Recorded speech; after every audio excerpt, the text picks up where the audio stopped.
1950년 6월 25일 북한의 기습 남침으로 시작된 전쟁에 국군은 한강 방어선까지 밀려나게 된다. 국군은 김포지구 전투사령부를 꾸려 방어에 나서고 북한은 최정예 육사단을 김포에 투입한다. 국군의 활약으로 북한군은 시간을 허비하게 되지만 이내 한강 방어선이 붕괴하면서 국군은 전략적 후퇴를 결정한다. 국군이 지연전을 펼치는 사이 메가더 장군은 한국에 대한 병력과 장비 지원을 속한다. 마침내 미 육군 24사단의 스미스 특수 임무대가 오산에 투입되어 북한군과의 전투에 나서게 되는데 한강에서 금강까지 6.25 전쟁 초기 지연전 2부 지금 시작합니다.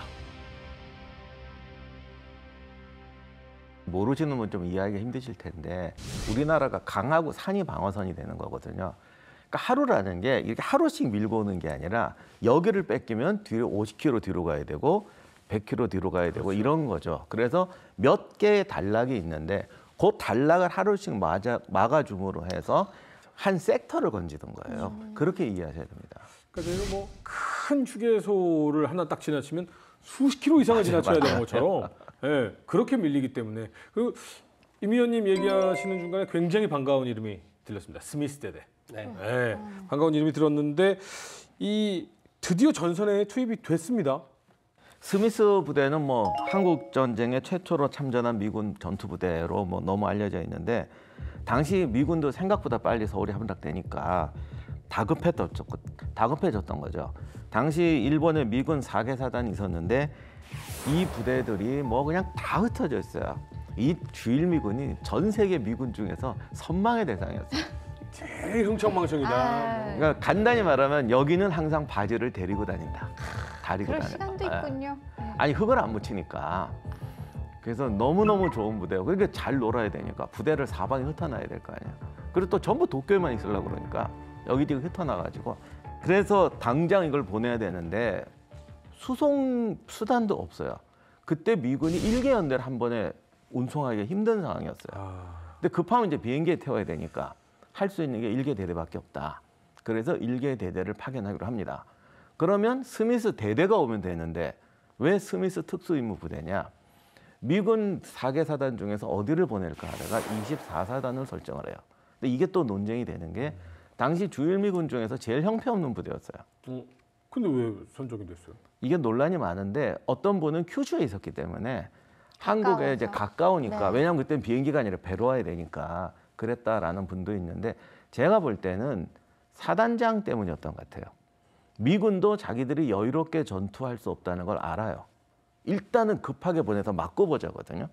왜냐하면 군대가 예를 들면 적의 전력이 이만큼이다 그러면 맞설 수 있게 맞서서 보내야 되는데 사실 메가더도 이때 축차 투입을 하거든요. 무조건 하나 보내서 맞고 1시간이라도 버는 사이에 계속 집어넣는다.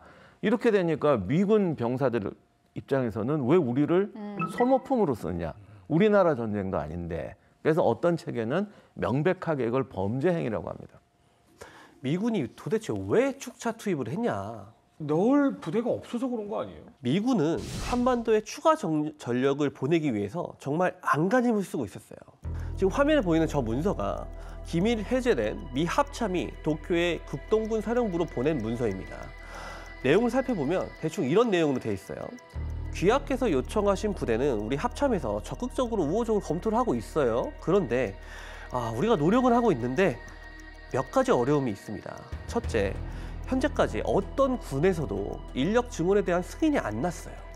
둘째, 미국은 세계 다른 지역에서도 적절한 군사 대비 태세를 유지를 해야 됩니다. 한반도에만 병사를 보낼 수가 없어요. 마지막으로 수송선이 부족합니다. 당신이 요청한 그 날짜까지 요청 부대들 보내는 건 불가능합니다. 그렇기 때문에 나머지 부대들에 대한 승인을 상급 부대의 국방성이겠죠? 시급하게 받기 위해선 당신이 빨리 보고서를 보고하세요. 그래야 우리가 설득을 하니까. 대충 이런 내용입니다. 현장과 본토의 이 온도가 많이 차이가 나는 느낌인데요. 그렇죠. 한반도에만 보낼 수 없잖아요. 대만에 지금 중국 공산당이 언제 쳐들어갈지 모르는데. 그런 상황이니까 메가더의 입장에서는 지금 한국군은 전부 다 붕괴돼 버렸고 미 제24사단과 미 제25사단의 한개 연대 전투단을 보내서 최대한 북쪽에서 북한군을 저지시켜 놓으면은 미 해병대하고 미 제1기병사단을 인천으로 상륙시켜서 북한군의 퇴로를 끊고 섬멸시키겠다. 요 작전 계획을 하고 있었던 거죠. 그러니까 이 계획에 따라서 24사단부터 보낸 거예요. 내에서 투입을 해야 되는데 급하게 투입해서 그런 전투를 해야 되니까 이런 전투를 해낼 수 있는 사단장은 계획표 잘 만든 이런 분하고 그냥 황야에 떨어져서 싸우고 본다 이런 사람하고 어떤 스타일을 뽑겠어요? 훨씬 더 계산이 잘 되는 분을 뽑아야 되잖아요. 저 후자요. 그냥 싸우자. 계산이 잘 되는 분? 네. 지금 일단 맞고 보자고 집어넣었는데 아무 생각 없이 달려드는 사람을 해야죠. 빨리 맞아요. 가서 빨리 이런 가서 사람을 넣어야겠네. 감정이 좀 F인 사람들. 너 T야? 야 F 가. 에이, 지금 이때 윤하나를 넣어야겠네. 이거 정말 잘못됐네. 당시 그 주일미군 사령관들 패턴 참모장이었던 게이 장군이라고 있는데 이 양반은 미군 전체에서 천재 참모장으로 유명했던 사람이에요. 근데 이분이 이런 건 잘하는데 가서 닥치는 대로 싸우라고 하겠냐고. 아 잠깐만. 지금 무작정 달려들면 안 돼. 맞아요. 그렇죠. 저는 그런 타입일 것 같아요. 생각이 너무 많은 거죠. 윤하나를 보내야 돼요. 일단 가서 뚝심, 억척스럽고 뚝심 있고 붙고 본다. 딘 소장이 그 4명의 사단장 중에서는 가장 싸움꾼이었어요. 실행력이 있었군요. 네, 그래서 24사단을 선발한 것 같습니다. 그래서 스미스 대대장을 불러요. 그래서 1대대였는데 1대대 가면 되는데 대대 병력도 모을 수가 없어. 다 노느라고 흩어져 있어가지고. 그래서 지금 급하게 가야 되니까 옆에 대대까지 합쳐가지고 최정예 병사를 뽑아서 부대에 편성을 해서 가라. 이렇게 돼서 스미스 특수임무부대예요. 스미스 대대가 아니고. 근데 이거는 그냥 하는 소리고 실제로는 대대 병력도 모을 수가 없어가지고 옆에 애들까지 있는데 지금 눈앞에 있는데 닥치는 대로 긁어 모아 이렇게 간 거예요. 그리고 여기 또 사연이 원래는 수원에 투입하려고 했었어요. 수원 비행장에다 착륙시켜서 네. 수원에서 아까 풍덕천 전투 얘기하셨는데 그때 이제 사실은 풍덕천 막고 있을 때 들어오려고 했는데 네. 그때 수원 비행장을 미군이 지키고 있었거든요. 미8군 사령부가 거기 있고 하필 장교들도 바쁠 거 아니야. 지금 뭐 난리 나니까 다 순찰 나갔고 뭐 하러 나갔더니 병사들만 이제 갑자기 어디서 펑 소리가 나고 정찰기가 국군을 보고 인민군이 지금 여기까지 왔다고 잘못된 오버를 때렸더니 본부 요원들이 다 불사질로 튀어버렸어요. 이렇게 되니까 수원 비행장을 쓸 수가 없어서 할 수 없이 부산으로 와서 부산에서부터 올라오게 된 겁니다. 스미스 부대가 우여곡절 끝에 도착을 했습니다. 어느 지역에 부대 진을 칩니까? 지금 오산의 이제 중미령이라는 곳에 도착을 하는데 여기는 지금 기념관이 있습니다. 그래서 가보시면 잘 알 수가 있는데 이게 오산으로 들어가는 밑에 언덕인데 언덕 사이로 이렇게 도로가 지나가는데요. 가서 보시면 위치는 잘 잡았어요. 기록에도 있더라고. 이렇게 언덕이 양쪽으로 이렇게 있고 가운데로 도로가 지나가는데 양쪽에다 병력을 배치하는 거죠. 그래서 포병 부대는 1.8km 후방에다 배치를 했습니다. 그런데 당시에 백선엽 장군이 후퇴하다가 이 스미스 부대를 만났다고 그랬거든요. 근데 아마 페리 부대를 만나봤나 봐요. 105mm 포를 끌고 오더래요. 물어보더래. 북한군이 어떠냐. 그래서 방심하면 안 된다. 얘들 전차도 있고 훈련도 잘 받은 부대다. 그랬더니 그 부사가 1등 중사였다는데 이분이 자기가 포병 경력 10년인데 이거면 다 깨부실 수 있다고 안심하라고 이렇게 갔대요. 그 얘기 하시더라고요. 아무튼 나름 미군은 자신감을 갖고 배치를 했던 것 같아요. 당시 스미스 부대가 장교는 3분의 1 정도가 실전 경험자, 부사관은 절반 정도가 실전 경험자인데 이게 전쟁터에 갔다고 해서 다 실전을 한 건 아닌데 아무튼 전쟁터에 가본 사람이 절반. 문제는 이제 병사들이 다 완전 초보에다가 훈련도 안 된 병사였다라는 거죠. 전투 상황은 어떻게 되나요? 스미스 대대는 요 당시에 오전 07시에 항상 그렇잖아요. 결정적인 전투를 할 때쯤에는 비가 비가 내립니다. 와요? 아 설마. 꼭 진짜 그래. 신기해. 그래서 중미령 일대에 비가 내리기 시작합니다. 08시경 북한군 제105 땅크 사단의 107년대 선두전차 8대가 접근을 하기 시작합니다. 보병 진지 전방에 1800m쯤 되는 지점에 거기가 병점리라는 곳의 만곡부거든요. 거기에 도착을 하자마자 이제 스미스 대단이 보고 있다가 명령을 내려서 포격을 합니다. 그런데 T-34가 격파가 안 됐어요. 그러자 이제 관측 장교가 탄착분을 조정을 해서 집중 포격을 날려요. 수정탄을. 제발. 안 깨집니다. 어? 격파에 실패해요. 비 때문인가요? 아니에요. 그냥 105mm 포탄의 위력이 정확히 명중시키지 않으면은 격파시키는 데는 부족하기 때문에 네. 막 장렬은 하지만 격파에는 실패합니다. 전차가 계속 오니까 네. 75mm 무반동총도 사격을 했어요. 명중시켰는데 격파가 안 됩니다. 그래서 커너 소이가 2.36인치 로켓, 바주카죠? 그걸 들고 전차 14m일 때까지 접근을 해서 22발을 쏩니다. 안 깨집니다. 그 아까운 발 어떡해요. 얼마 있지도 않은데. 이 북한군 전차는 보병의 엄호 없이 단독으로 보병 진지를 짓밟고 그대로 단독으로 질주해 돌파를 해버리고 이러니까 그냥 행진하듯이 오지. 후방에 52 포병대대가 1.8km 후방 수청리에 있다고 말씀드렸잖아요. 그 일대 저지선에 도착을 합니다. 오직 한문 추진 배치시켜 놨었던 105mm 포의 직사포 사격으로 전차 2대를 격파하는 데 성공을 하고요. 105mm로 곡사로 맞추면 터지지도 않고 직사로만 거의 뭐 저지가 가능한 정도네요. 이거 생각 외로 도쿄에서 띵가띵가만 한 줄 알았더니 의외로 또 방어를 아니 장교하고 부사관들이 하고 병사들은 마구 도망갔어요. 자 이렇게 해서 이제 탱크가 지나가고 이제 보병 주력이 전차 3대를 동원하고 공격을 시작합니다. 근데 여기서 이제 기가 막힌 게 스미스 부대가 통신이 안 돼요. 공군 지원도 안 되고 포대 뒤에 있는 포대에다가 연락을 해야 되는데 이제 제대로 포가 위력을 발휘하려면 올 때 이제 곡사포가 때려줘야 그쵸. 되잖아요. 연락이 안 돼요. 근데 왜요? 이게 이때부터 계속 이런 일이 벌어지는데 이때만 해도 통신을 항상 유선으로 통신선. 깔아요. 그럼 여기 지금 설이 2가지가 있는데 피난민들이 가다가 끊어. 이게 구리니까 끊어갔다라는 설. 그 다음에는 이제 북한군이 유격대 같은 애들을 민간인으로 변장시켜서 꼭 미리 투입하는데 이 부대들이 일단 통신선부터 자르고 보니까 그래서 통신 두절이 돼버립니다. 앞으로 낙동강 전선 갈 때까지 일단 모든 전투가 통신 두절 상태로 가버려요. 그러면 아무래도 북한군 유격대 활약이었을 가능성도 꽤 높네요. 그렇죠. 그때 피난민 속에 섞여서 다 내려갔으니까요. 근데 아무튼 첫 전투에서 또 북한군이 또 이제 교과서대로 와요. 오니까 뭐 트럭 타고 줄줄이 오니까 양쪽 언덕에서 십자포화로 아주 신나게 부숩니다. 당시 북한군은 전면에서 압박하고 꼭 돌아오고 그리고 뒤로 보내서 퇴로를 끊고 이런 식으로 하는데 아까 말씀드린 것처럼 전후 사정을 안 봐요. 그냥 거의 이렇게 하는 바람에 시간을 약간 봅니다. 그리고 이 전술이 왜 한국 전쟁에서 상대방을 살려주냐면 앞에서 고착시키고 우회하고 뒤로 돌아가는데 우리나라 땅은 앞에서 고착시키고 옆으로 돌면 옆에 애들이요 이쪽에 하나도 안 보여요. 그렇죠. 저 뒤로 돌아가는 애들은 또 어떤 일이 벌어지는지 몰라요. 그러니까 사실 고지에 있다가 그냥 전투 의지를 상실하고 도망갈 때도 가다가 그냥 안 만나면 사는 거야. 그러나 이제 그건 이제 나중에 하는 얘기고 당시 미군 입장에서는 정말 비참했죠. 중미령 동쪽에 스미스 부대 본대가 있고 서쪽에 비중대가 있었는데 항상 본부에서 먼 데부터 도망가거든요. 비중대가 허물어져서 도로 동쪽으로 건너오는데 쫓아온 북한군이 뒤에다 기관총을 설치하고 이제 사격을 합니다. 그러면서 이제 동쪽 측면으로 옵니다. 이게 겉으로 보면 다 죽을 것 같잖아요. 근데 우리나라 지형은 이렇게 쏴도요. 이론처럼 사계가 계속 끊어져요.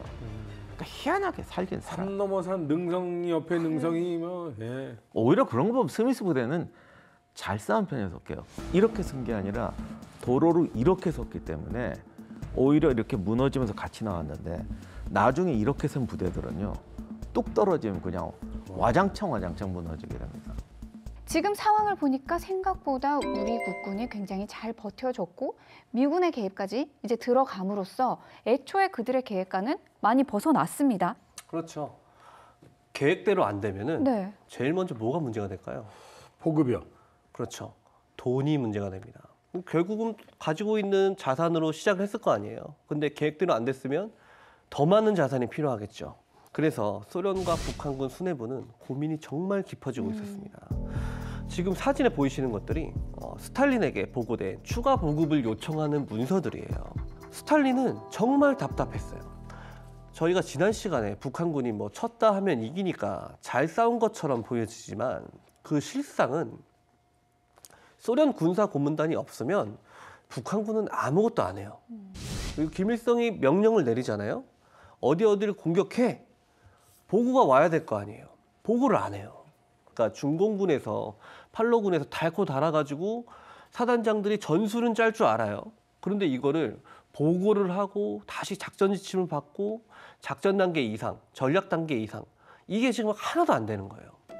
그러니까 계속 스탈린이 전문을 보냅니다. 슈티코프한테. 야, 어떤 계획을 갖고 있는 거야? 왜 아무런 보고가 없어? 공격 계속 할 거야, 말 거야? 니네 멈춘 거야? 진격하는 거야? 빨리 공격해서 남조선을 해방해야 미군 개입이 줄어들 거 아니야. 미 공군이 북조선 영토 폭격했다면서 항의 성명 왜 안 해? 해야 되는 거 아니야? 너희들이 요청한 보고품은 7월 10일까지 보내줄 거야. 김일성이한테 전달해. 이 전문을 계속 보내요. 답답한 거죠. 보고가 안 오니까. 그러니까 슈티코프랑 북한에 체류하고 있었던 바실리에프가 김일성과 박헌영을 앉혀놓고 면담을 합니다. 근데 도대체 왜 안 되는 거냐? 라고 면담을 하니까 조직 체계가 너무 엉성하다 이런 얘기가 나온 거예요. 그래서 슈티코프랑 바실리에프 같은 사람들이 집단군을 만들어라. 그래서 그 집단군을 통해서 사단들을 지휘해라. 그 집단군들을 지휘할 수 있는 전선 사령부를 만들어라. 이런 것들이 편지를 만들어줘요. 그리고 거기에 대한 보고품을 이제 갖다 줘라 라고 합니다. 근데 김일성도 답답한 건 마찬가지예요. 그 사람도 바보같이 보이고 싶어서 그런 건 아닐 거 아니에요. 그러니까 7월 8일에 지금 화면에 보이시는 것처럼 저기 김일성 서명 들어가 있잖아요. 네. 저게 뭐냐면은 스탈린에게 2개 집단군에 배치할 소련 군사 고문단을 25명에서 30명 정도 보내달라고 구걸하는 자필 편지예요. 그런데 지금 이거 전쟁 중인 군대잖아요. 편제 만들고 상부 구조 바꾸고 군사 고문단이 웬 말이에요. 지금 전쟁 중인 군대에. 이러니까 전투에서는 어떻게 이겼을지 몰라도 전쟁에서 이길 리가 없는 거죠. 원래 소련은 굉장히 걱정을 많이 했어요. 그런데 계속 김일성이 설득을 했죠. 충분히 이길 수 있다. 이거 하는데 한 3년 설득을 해가지고 시작한 전쟁이었거든요. 근데 이제 스탈린 입장에서 보면 아니나 다를까 열흘도 가기 전에 뭔가 이게 뒤틀리기 시작하는 거죠. 이런 상황에 저희가 마지막으로 지연 방어 전투가 벌어졌던 곳이 오산이었습니다. 이 오산에서 미군의 지원 부대가 패퇴를 하면서 이제 전선은 충청북도로 넘어갔죠. 북한군의 남진은 이제 동해안 쪽은 약간 좀 예외로 한다면 크게 서부 전선, 동부 전선은 내려오는 거죠. 그러니까 미군 쪽 지역하고 한국 쪽 지역으로 내려오는데 그 6사단, 춘천의 6사단을 공격했던 그 북한군 2군단이 이렇게 내려오면서 물론 사단은 조금씩 바뀌어요. 편제가 내려오면서 지금의 이제 음성, 장원으로 해서 청주, 충주 지역으로 내려오게 됩니다. 그러니까 여기를 막아야 되는데 한국 전쟁에서 자꾸 이걸 실수하는 게 미군만 보고 한국군만 보는데 사실은 어느 한쪽이 뚫리면 같이 내려가야 돼요. 근데 사실 이거 결론부터 말하면 항상 미군이 먼저 내려가고 한국이 나중에 내려갔어요. 나중에 그 페렌바크라고 아시는 분 아시지만 정말 초기에 쓴 미군 한국 전쟁사가 있는데 이 지연전 하는 동안에 미군은 창피하게 깨지기만 했다. 정말 인민군 병력 절반을 줄인 건 한국군이 줄였다고 그랬어요. 우리가 그동안 이런 얘기를 못한 거예요. 다음 이야기. 동락초등학교 교사의 제보로 북한군을 발견한 국군은 동락리에서 대대적인 기습을 펼친다. 국군은 부족한 화력임에도 기습에 성공하며 북한군 1000명을 사살하는 대승을 거두게 된다. 국군이 선전하는 사이 미 24사단 34연대는 평택과 안성에 방어선을 구축한다. 전투에 돌입한 미군은 집중 사격을 퍼붓지만 북한군은 능숙하게 대처하며 미군을 포위하기 시작한다.